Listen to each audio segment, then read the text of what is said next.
Oke, sekarang saya akan menerangkan tentang analisis deskriptif di SPSS. Oke, misalkan kita sudah mempunyai data seperti ini, yaitu mahasiswa, itu maksudnya nomor mahasiswa pertama, kedua, dan seterusnya. Jenis kelamin, jenis kelamin 2, 2, 1, ini di coding, diberi kode. Fakultas 2, 1, 3, dan seterusnya. Kalau tinggi badan memang nilai realnya, tinggi badan cm, IQ 138 dan seterusnya dengan nilainya, IP nilai aktualnya. Nah, sementara kalau untuk jenis kelamin dan fakultas itu kan nominal, data nominal. Dia 1, 2 tidak menunjukkan tinggi rendahnya. 1 tidak lebih rendah dari 2, 2 tidak lebih tinggi dari 1. Demikian juga fakultas. Hanya membedakan 1 fakultas ekonomi misalkan, 2 fakultas hukum, 3 fakultas teknik misalkan. Oke. Kita punya data 50 mahasiswa ya. Ini adalah data jenis kelamin, fakultas, tinggi badan dan seterusnya. Sementara tinggi badan, IQ dan IP adalah data interval, jenis kelamin dan fakultas adalah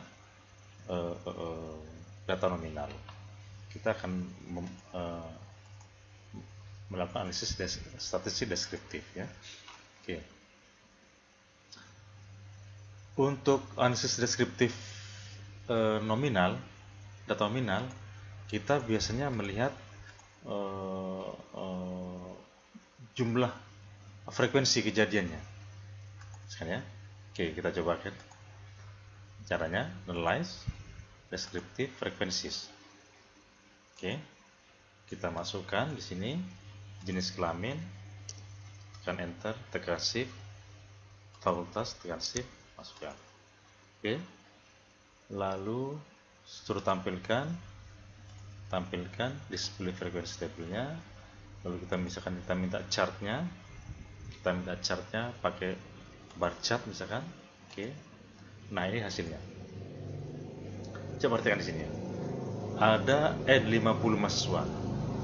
Di sini ada jenis kelamin. Jenis kelamin pertama 1 ada 28 orang, jenis kelamin 2 22 orang. Tapi bisa cuma fakultas 1 26, fakultas 2 18, fakultas 3 6. Ini kan sangat tidak informatif. 1 2 coding ini tidak memberikan informasi yang cukup bagi pembaca ya. Oleh karena itu coding ini dijelaskan di dalam datanya. Kita kembali ke data. Oke, caranya demikian. Kita masuk ke variable view, ini data view. Kita masuk ke variable view, ini data view. Kita masuk ke variable view. Oke, kita masuk ke jenis kelamin. Labelnya jenis kelamin. Oke, value-nya sekarang 1, kita coding kita adalah laki-laki. Oke, tekan add. Oke, 2 perempuan. Kita add. Oke. Yang kedua fakultas 1 misalkan ekonomi, add. 2 adalah teknik misalkan, 3 adalah hukum. Oke.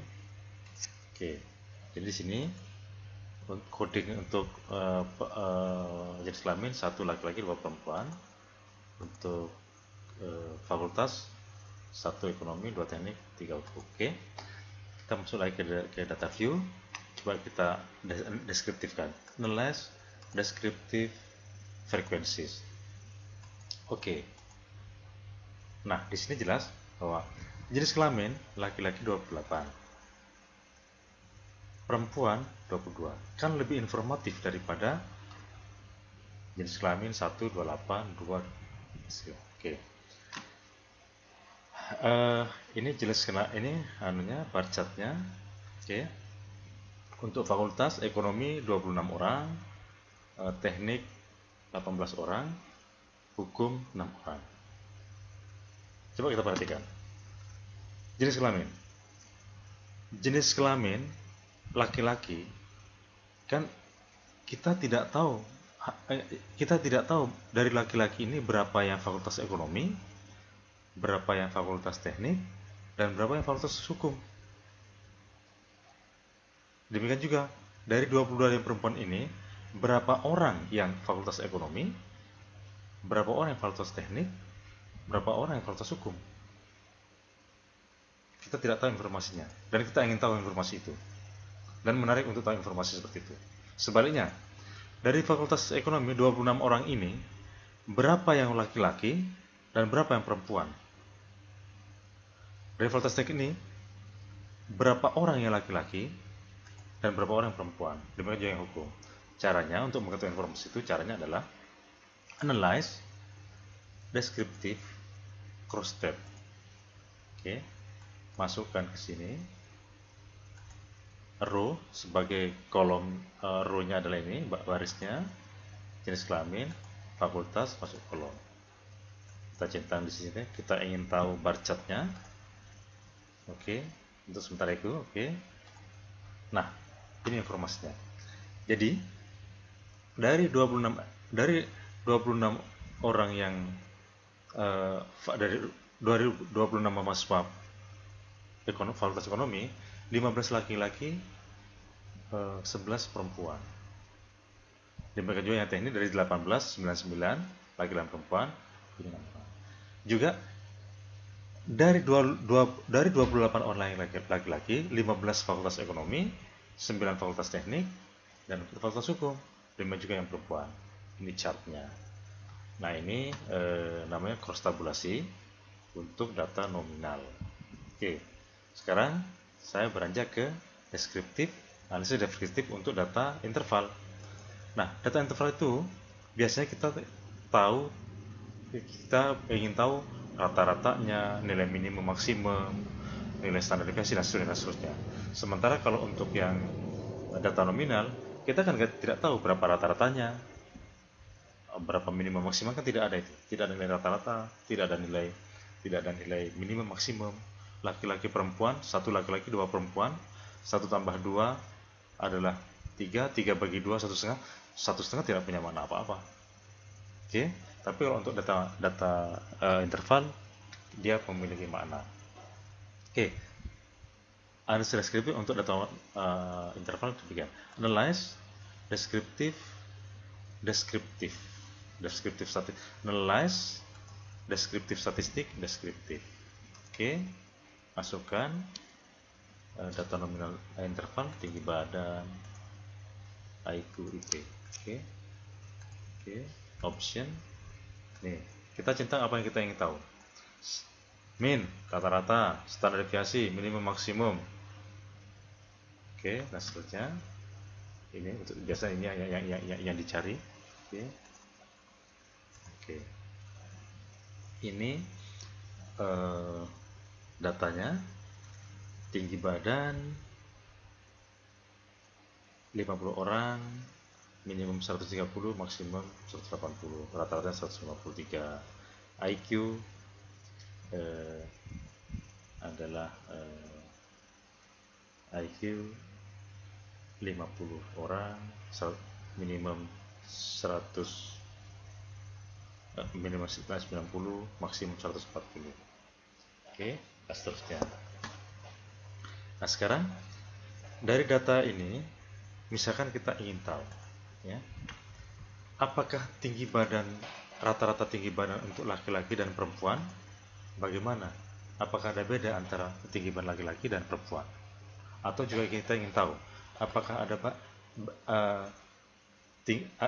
ada beda tinggi badan antara fakultas ekonomi, hukum, dan teknik. Juga kita bisa bertanya apakah IQ laki-laki dan perempuan rata-ratanya sama atau tidak, berbeda atau tidak, dan seterusnya. Kita pakai analyze compare mean, rata-rata. Analyze compare mean 1 way ANOVA. kita masukkan yang ingin kita ketahui, misalkan tinggi badan, oke, jenis kelamin, oke, kita ingin plotkan, kita ingin tahu deskriptifnya, ingin tahu rata-ratanya, plot rata-ratanya, oke. Oke, ini dia.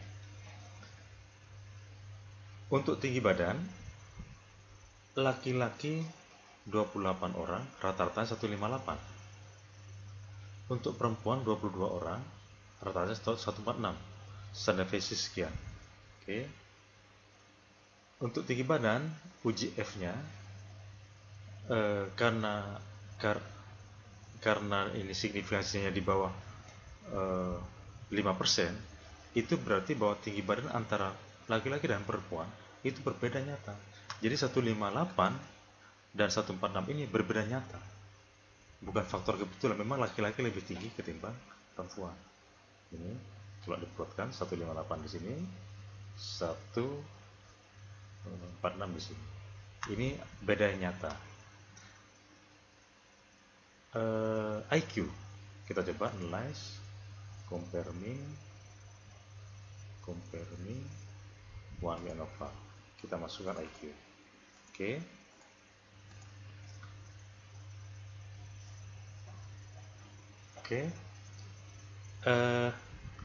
Seperti ini juga laki-laki dan perempuan. Di sini laki-laki adalah 112 IQ-nya, perempuan 122, dan itu berbeda nyata antara laki-laki dan perempuan, ya, karena signifikansinya di bawah 5%. Kalau IP, analyze, compare mean, one way ANOVA. IP, kita coba di sini.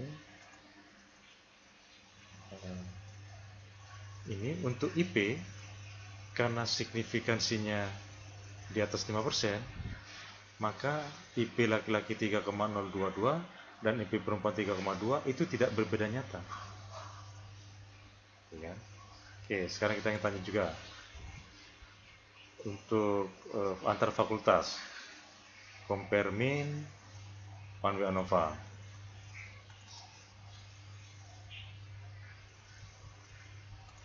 Faktornya adalah fakultas. Ini tinggi badan. Oke. Di sini signifikansinya 0,756 tinggi badan. Ini fakultas ekonomi, fakultas teknik, fakultas hukum.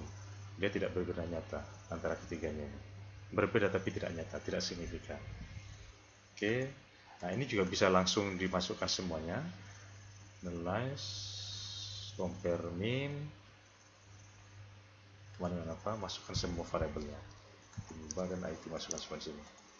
Oke, seperti ini hasilnya. Oke, untuk tinggi badan tidak signifikan antar fakultas. Untuk IQ juga demikian. Untuk IP juga demikian. Oke. Kalau untuk jenis kelamin, compare mean, one way ANOVA, bedanya faktornya adalah jenis kelamin. Oke.